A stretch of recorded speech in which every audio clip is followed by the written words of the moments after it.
please welcome to the stage from Iron Circus Comics, C. Spike Trotman.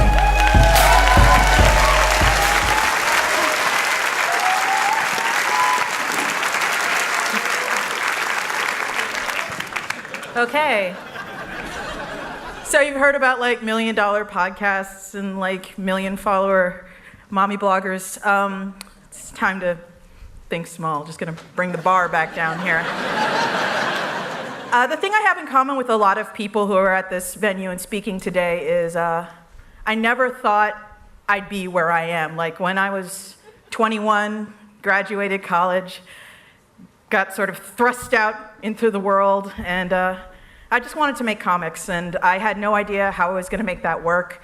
Comics were in a really weird place at the time, which I'll get into, and all I knew is if I tried hard enough, maybe something would happen, and this is kind of what this talk is gonna be about. It's gonna be about, I don't know what I'm doing, like a lot of people will say when they're asked about how they got where they are. And all I know is I had a ton of reinforcement from outside folks that told me, you know what, you are exactly right, you have no fucking clue.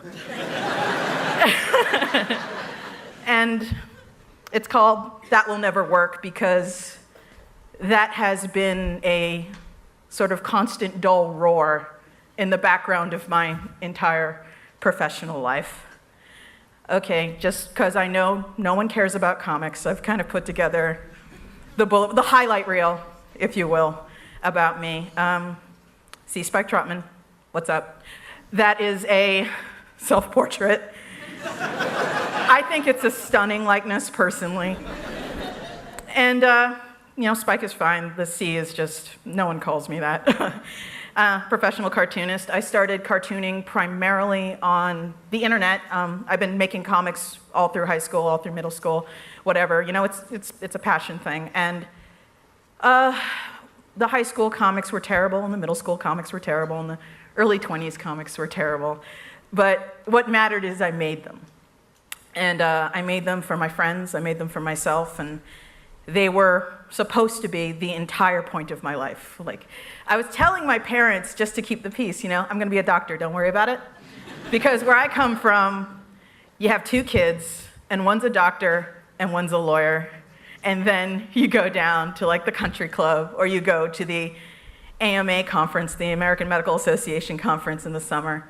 And people ask you how your kids are doing, and they go, good, so-and-so's in law school, and so-and-so's on the pre-med track down at Ivy League U. And everyone goes, oh, and then you have drinks. And that was supposed to be the plan. That was supposed to be the plan, and I just fucked it all up. I fucked it all up. Thank you. But I happened to be ejected into comics in a really transitional, let's go with that, transitional time, where in the 90s, early 2000s, comics was on the back foot. It was sort of in a defensive mode. Marvel Comics, they weren't Marvel Entertainment back then. Marvel Comics had declared bankruptcy at one point. A lot of comic shops and a lot of distributors were still recovering from what we call the black and white boom and bust. And while the 90s were sort of the high watermark for comic book sales in a lot of ways, there was, when the piper was paid, a lot of shops went out of business. Distributors, all but one distributor eventually collapsed, so now there was an effective monopoly. That distributor sort of decided that there wasn't enough money in alternative comics, and for all intents and purposes, alternative means any comic that doesn't star a man in spandex with hyper-realistic rendered muscles. So that was being sort of worked out of the market. There was a time you could go into a comic shop and you could buy all kinds of stuff, but the distributor decided that carrying this level of variety was very tiring. So they set a minimum order that most independent floppy comics could never meet. So almost over the course of like a couple of months, the independent floppy, the non-superhero comic floppy, disappeared from stores. And it's kind of like, I compare it, this is very self-important, but I compare it to what's kind of going on in Greece with austerity measures, where the economy shrinks because there's less money. and less people are employed and no one's hiring, so they don't have money to spend, so the economy shrinks again, and that makes it worse, so less people have jobs, and the economy shrinks again. That's kind of what was going on in comics, and most people never had any idea that, I'll make a living at this, I'll support a family on this. That was not even on the horizon. They did it because they loved it. And that is the world I was ejected into. However, there was an option, and it was this newfangled thing. And it was called webcomics. Ooh. And the idea was you make a comic and you put it on the internet. And you wouldn't have to worry about a distributor going, we can't sell this. And you wouldn't have to worry about an editor going, no one will buy this. You could just get a domain and put your comic online. And that was cool because the bar from entry went from here down to here. And as a result, there was sort of this bleh of comics, and a lot of variety and a lot of interest and a lot of really cool things started popping up online. And traditional cartoonists and publishers really fucking hated that. They hated it. And primarily because they saw us as line jumpers and they saw us as unworthy. They saw us as people who were above our station and not interested in putting out good product or putting out good stories, drawing well, writing well, any of that. We were branded dilettantes, people who were ushering the death of newspapers and comic books, towards the ultimate oblivion of publishing because, well, if people can just read comics for free, they'll never come into the comic shop. They'll never pick up a newspaper. Like, the only reason people picked up newspapers was to read the comics section. Like, maybe in the 20s, not now. So it's weird because it felt kind of like trench warfare. Everybody was like, webcomics were over here, and they're like, and publishing, like traditional publishing was over here, and they're like, and never the twain shall meet, And that's the world I was in, and you had to choose a side, which I did. And I was in webcomics, and part of the reason that appealed to me, I'll get into. It's primarily because what I wanted to make had nothing to do with what was being sold. And then Kickstarter came along. After my years of trench warfare and the webcomics battle, Kickstarter showed up. And I looked at it and I went, this is gonna be amazing. Who could not see the potential in this model where I know my stuff is worthy and my readers know it's worthy, but believe it or not, drawing funny doodles on the internet makes it pretty tough to get like $6,000 together to get a print run together. And I was so blown away. And the year it launched, I launched my first project. It was for a book called Poor Craft, because when you're a cartoonist, you know a lot about being poor. And it was basically, hey, don't have much money? Well, this is the best way to find a roommate. Here's what you do when you gotta get drunk on Saturday, but you don't wanna pay for it. Oh, here's an idea. Are you tired of eating bread and peanut butter? Go to the art district on Saturday night. There's probably gonna be some kind of opening, and they're gonna have stuffed mushrooms and shrimp and all kinds of good shit, and you can just stand there eating hors d'oeuvres like, what do you think of this piece? Oh, it's amazing, amazing. Let me just, yeah, oh. And that was my life, so I just sat there and wrote down my life and made a comic out of it, and I hired an artist to do the interior work, and I went on Kickstarter, and I was like, hi guys, wow, Kickstarter, weird, huh? Okay, I need $6,000 to pay this artist, and I ended up getting $13,000, which, believe it or not, was a big deal in 2009. And I would find forum posts about me talking about anyone who can raise $13,000 on Kickstarter has no business using Kickstarter. That's entirely too much.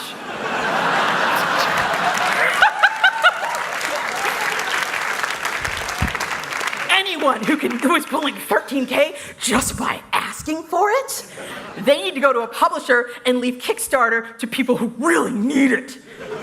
Perennial part of my experience, just long, tired discussions of who really needs Kickstarter. Guess what? It's never me. No matter what, apparently I never need it. Everyone else, yo, me, no. But on the back of all of this, like with all this going on where I'm figuring out Kickstarter, I'm trying to build a career, I founded something called Iron Circus Comics. And quite frankly, it's called Iron Circus. I get questions a lot. I already owned the domain. I had no money. And I was trying to think of a publishing name, and I was that kid in school. If you really dig hard enough, you can probably find my old college-ruled notebooks. And in the margins, it's like, oh, this is what I'm gonna name my comic books company. And at the time, I owned a little doxy dog, because, when I was a teenager, and I was like, oh, I'm gonna go with Invincible Dachshund. That's gonna be the name of my comics company, because my dog is rad. And then I became an adult, and I was like, maybe not. But I founded Iron Circus, and originally it was just publishing me. And then I kind of got this brainwave where I'm like, I have this infrastructure, I have the know-how, I have friends that like Kickstarter but are super intimidated by it. So they're like, oh, I wish I could use something like that without all the administrative stuff behind the scenes. And I thought to myself, I can use Iron Circus to publish people like that. I got the warehouse space, I got the know-how, I've got everything set up, I know the bumps that you run into. And so I began publishing other people. But that is the long form of what's going on with me. If you look me up online, chances are this is the first thing you see. This is kind of what has carried me over the hump, basically. This is what has financed Iron Circus. And what this is, as it says, is an erotic anthology made by women and published biannually, which is a terrible word because it's like twice a year or every 2 years. In this case, it's every 2 years. And made up a character to go on the cover. There's the Smut Peddler mascot. Her name is Dynamite, by the way. And the cover for 2012 was illustrated by a cartoonist named Emily Carroll, who is incredible. And as is the case with a lot of people I work with, it was a definite just sort of like Hail Mary random kind of thing. Where I'm like, I'm gonna send her an email, she won't answer, she'll say no, whatever. She got back to me, she was like, oh, all right, cool. And on the 2014 cover is Gemma Salome, and online she's Oxboxer, which I always thought was really great. Where she can't get Oxboxer, she goes by Bison Fisticuffs. Which is like simultaneously weird, but also it's like, who goes to a site and puts in Oxboxer and goes, oh, it's taken? But yeah, the 2014 cover is by her, and it's amazing. And if you look very carefully, you can see me on it, and I'm the one going, ah. And these were both on Kickstarter, and the premise was, okay, I like porn, and my experience with porn has been 90% of it is 1,000% not made with me in mind. I like drawings of naked people. I like drawings of naked people going at each other. What I don't like is most drawings of naked people going at each other I find on the internet. And yeah, thing about comics, there are fucking tons of porn comics. Tons. But none of them appealed to me. And it was kind of like the two, like point A and point B needed to connect in the middle somewhere. It was like, I like porn. I don't like any porn being made. Oh, I should make some porn. So in 2012, yeah! In 2012, I wrote some friends and acquaintances, and I basically said, hey, you guys want to make some porn with me? And it was almost as if they had been waiting their whole lives for someone to write them and ask them that. It's like, I send out the email 2 minutes later, it's like, oh, do I want to make porn? The answer is yes. And I organized it, I paid for it out of pocket. I had about $300 to my name after everything was paid for Smut Peddler 2012. And I stuck it on Kickstarter, and it did well, and word got out. And 2 years later, did the same thing. It did really well too. And these are the basic premises of Smut Peddler, just for the record. To be in Smut Peddler, your comic needs to stress consent and mutual willingness to actually be there and be fucking. And you'd think, well, that's a low bar. Oh, I wish it was. I wish it was. And while I am not into body shaming on any level, the sort of like porn cyborgs, the Olympians expertly crafted to fuck on camera that we see in most porn, they tend to be kind of monotone and one size fits all. And that's fine for people who are into that, but I kind of wanted to see more bodies, and I wanted to see more bodies being shown as sexy and desirable, because we all know we kind of, I know, right? And just as an example, Smut Peddler 2012, it opens with a story about, I am Mopey Goth Guy, and I'm at the house party, and it's lame because I'm Mopey Goth Guy. My face is pierced, what's up? And at the party with him is a guy on crutches, the kind that, they go up here on the arms, and he's just sort of standing against a wall, and he's been injured in some way that the story doesn't go into. And they go upstairs, and I've had people flipping through the book at cons and buy it on the strength of that story, because it's like, oh my God, this is like a disabled person being depicted as sexy and desirable. I have literally never seen that in my life. How much do you want for it? And that experience is sort of what tells me what I'm doing is like the right thing. This is something people have been hungry for. And again, I think I've mentioned this, but if in case I haven't, to be in Smut Peddler, you need to have a woman involved in the story. A woman has to be on the creative side. They need to be the writer or the artist or the colorist or whatever. That's just a rule. And unsurprisingly, it's the rule with probably the most blowback ever, although I have gotten some super creepy emails arguing the consent thing. Having a woman on the team, quite frankly, it stops a lot of bullshit right at the door. Because, quite frankly, there's a lot of dudes out there that think they can write porn. And, it's not my job to disabuse you of your delusions, but not on my time, Skippy, and not on my dime. So those are the rules. Boom, boom, boom. They went up. And along with the people I invited, there were some open call things. That's kind of my move. I invite some people for half the book. New cartoonists I've never heard of, send me proposals. I get around 300, 350, 400 for Smut Peddler. And out of those, maybe, 10 make it. So it's kind of a high demand kind of thing. And while I was running these projects, something came up again that I mentioned kind of dogs my entire career. And it sort of went from the occasional voice in the background to sort of that celestial choir that was the dull roar. And I kind of tried to sort of condense the general tone of what I hear in the great text in the background, but I'm gonna point out one especially that has stuck with me over the years, which is particularly interesting to me because it was said to a close friend.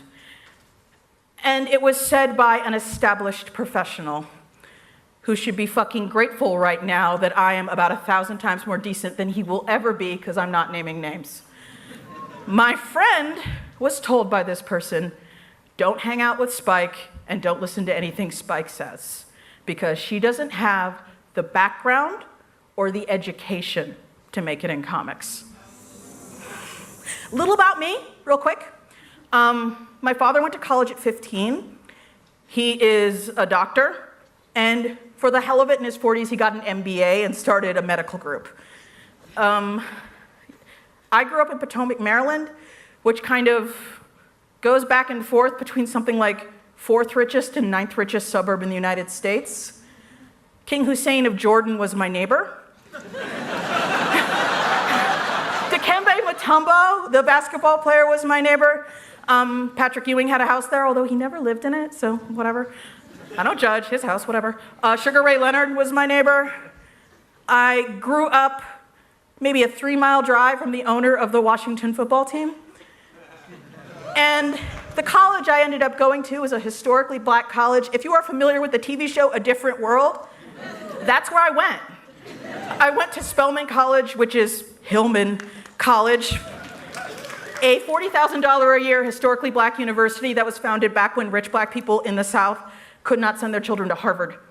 And it's across the street from Morehouse College, which is where Martin Luther King and Samuel L. Jackson went. I mentioned the Samuel L. Jackson because Pulp Fiction was real big when I was in college. So, yeah, Martin Luther King, but did you know? And I went there with no scholarship. My dad paid full price all 4 years. And I have a postgraduate degree. So it took me a minute to sort of think about this. Like, I don't have the background or the education to make it in comics, because quite frankly, when you get down to brass tacks, I have a better background in education than the majority of people on planet Earth.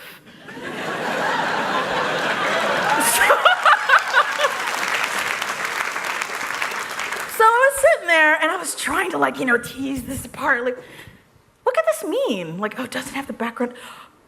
Oh, got it. And that one kind of stuck with me, needless to say, because I know it's out there. I know there are people out there who see me and instantly assume things, but it's actually rare that someone puts a voice to it without being anonymous, if you understand what I mean. And the fact, like, the absolute social indecency of, like, not putting this on a message board somewhere under an assumed name, not randomly saying it on, like, a podcast somewhere while omitting my name, but telling a close friend was sort of their way of saying, I don't fucking care. Nothing you do will ever matter. Nothing you do will ever come close to what I've achieved. Nothing you do is important. I don't even have to worry about that day that you lap me on the comics career track, because that will never happen. Fuck you.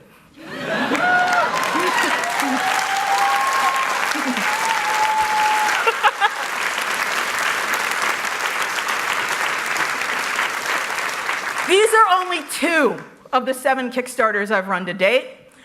The first one in 2012 pulled about 83,000 when it asked for 20,000. And the second one pulled about 185,000 when I asked for 20,000. And back then on Kickstarter, my favorite thing, the report this project button was very close. They've redesigned since. Was very close to the ask the project creator a question button. So every once in a while, I'd get a really difficult to understand PM. I was like, oh, you're trying to report me. Got it. It's like, one of them was something like, what is the point of telling you about this disgusting trash if you don't do anything about it? And I was sitting there like,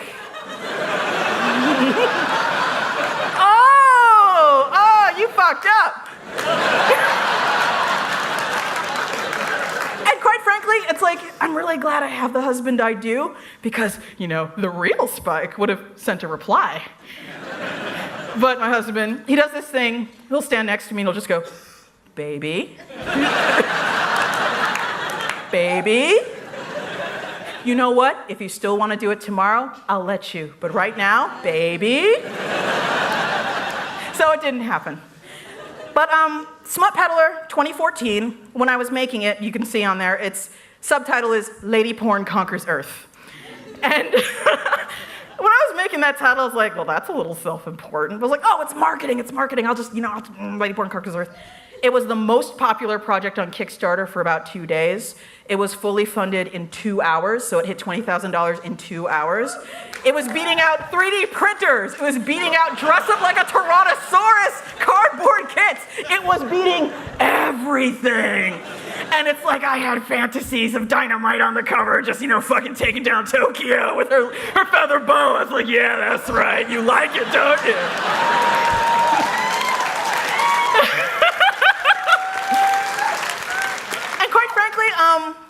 This sort of started a lot. It started a big thing on Kickstarter where I think a lot of people finally saw the market for this kind of material and the potential of Kickstarter in general, because this pretty much opened up the floodgates.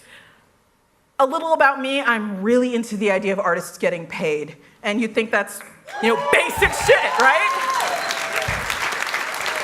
You'd think that's basic shit. Like, of course artists get paid, they're skilled professionals. Worked into every Kickstarter that I do that is sort of an anthology project with multiple creators is a thing where all the extra money that is made after everything is paid for it gets divided up among the creators. And there are people who walked away from Smut Peddler 2014 drawing 20 pages of comics for an independent comic book company run by one person with $3,000 in pay for 20 pages of comics. And that is a point of pride. I still smile when I think about stuff like that. And, you know, the Smut Peddler isn't all I do. I do a lot of stuff. My first webcomic, Temple, Arizona, that I was doing in the bad old days there when, comics on the internet weren't any good and no one liked them. That is what sort of stabilized me. That is what gave me confidence. And yeah, this is working out. I can do this. And Poorcraft is up there. It was my first Kickstarter project. It was super important to me. And it kind of proved the veracity of the model. And ever since then, I've been kind of keeping to my general approach in publishing, which is, Smut Peddler is in line with that approach, which is I want to put things out there that I don't see.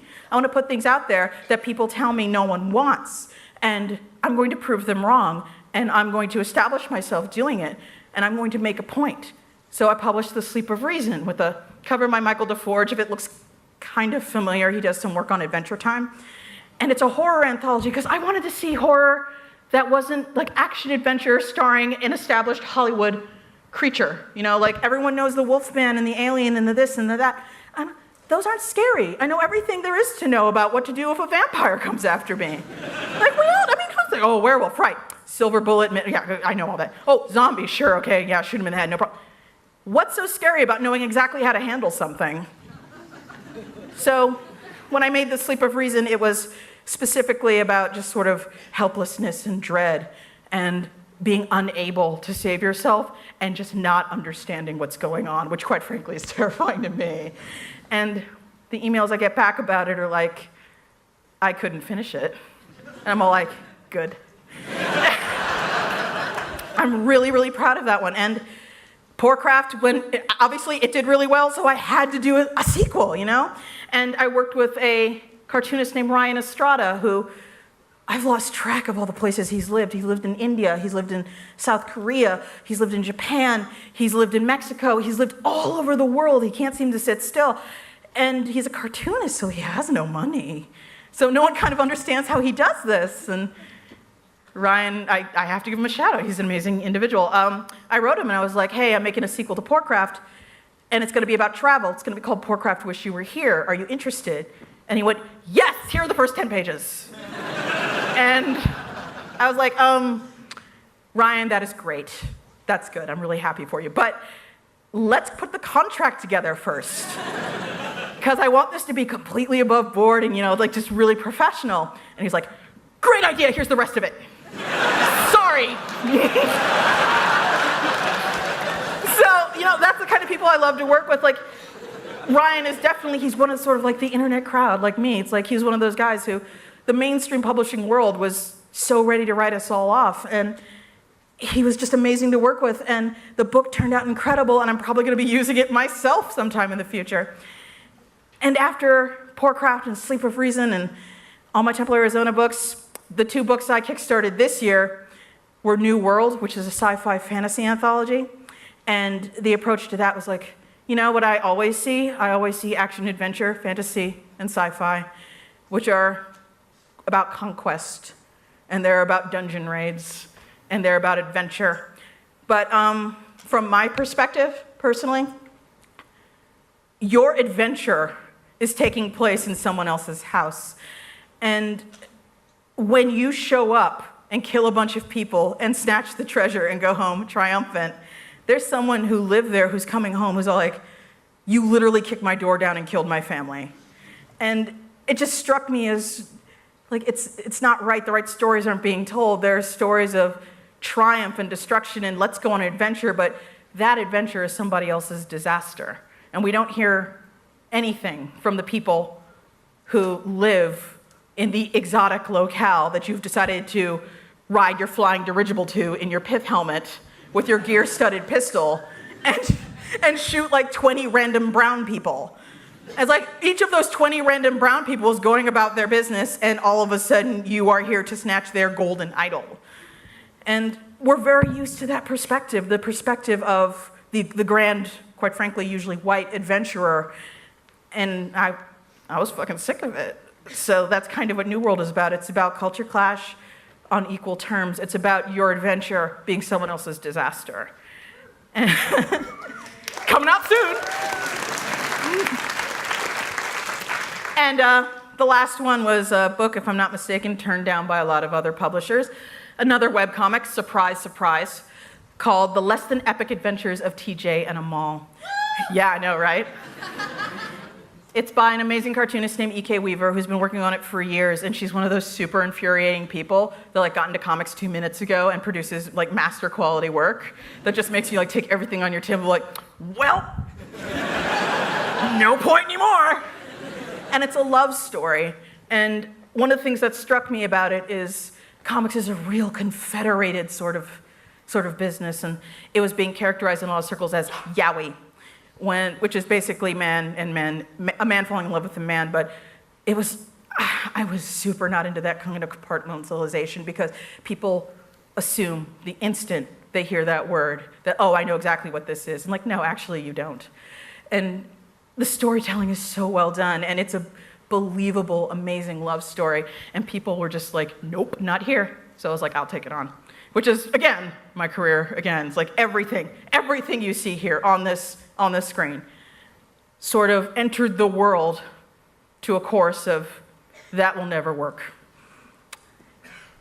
But Smut Peddler is still probably, it's a watershed moment for me because that was when I stopped listening to That Will Never Work. That's when it stopped sort of needling me, and that's when sort of my subconscious fears that I was about to crash and burn spectacularly finally alleviated.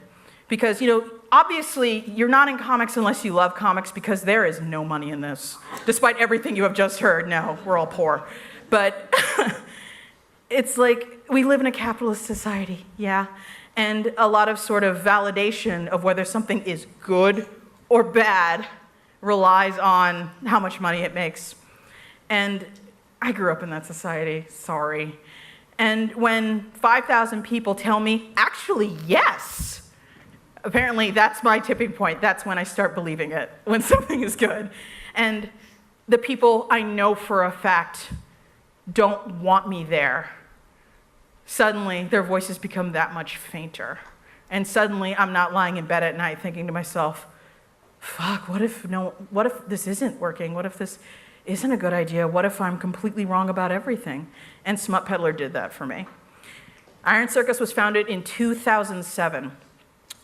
Its original intent was just to publish things I made, but going back to the whole I didn't plan to be here thing, now I run the biggest comic book publisher in Chicago. And now I'm getting emails and interviews and things of people I didn't even know they knew I was alive. And I'm getting people lining up trying to work with me. And it's an amazing place to be, and I'm just sort of, I'd almost want to say grateful, but that doesn't feel right because I fought for this. And I fought for this against people that were invested in my failure.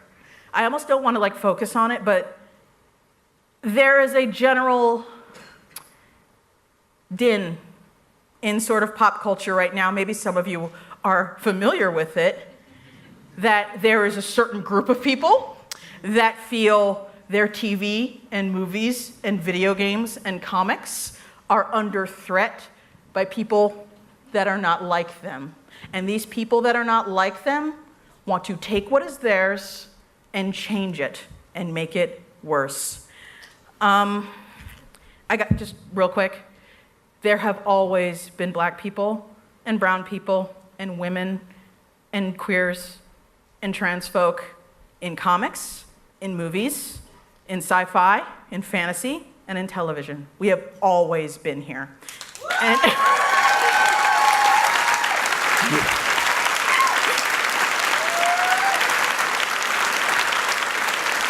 we are not taking anything from you because it was never yours to begin with.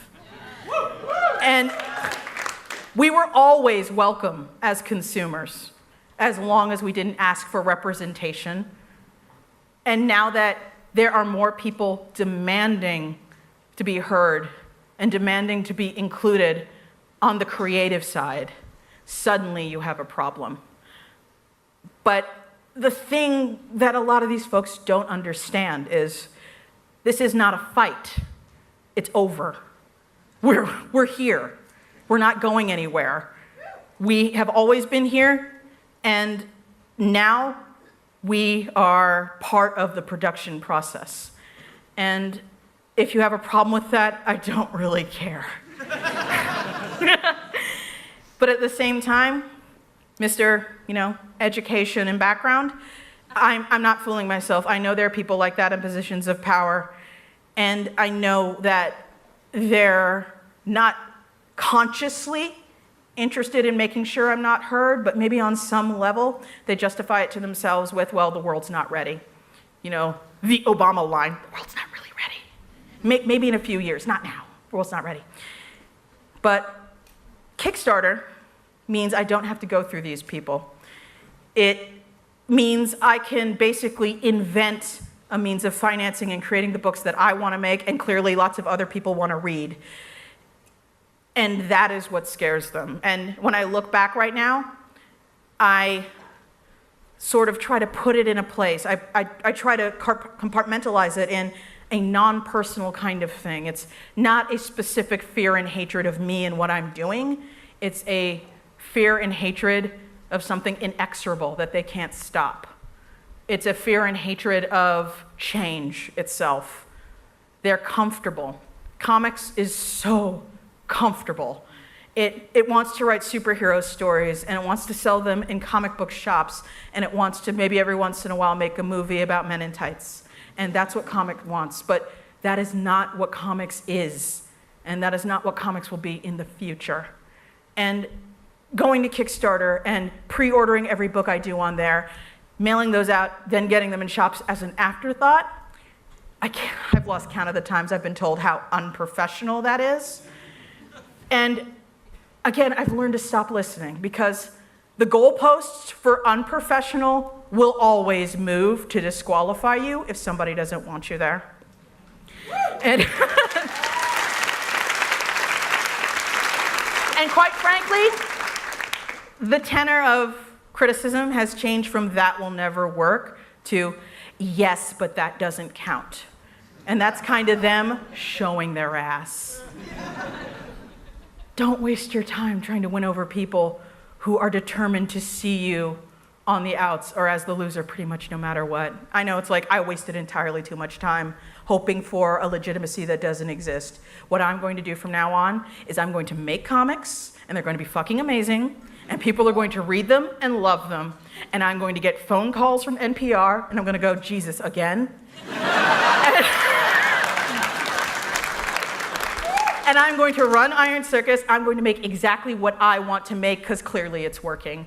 And you can sit somewhere on Reddit or some other forum or something awful, or on Twitter or on Tumblr, and talk yourself into what I'm doing somehow doesn't count. But you are literally verifiably wrong. You are completely on the losing side at this point, because I don't have to prove myself to you. What I'm doing works. I know what I'm doing. And what I'm doing is making comics a better place for everyone, not just people like you and not just people like me. I am opening a door, and I am making sure everyone knows that what they have to say and what they have to draw, what they have to write, and what they want to publish, somebody wants to hear it. And that's really all I fucking care about. Thank you. Trotman! Bye.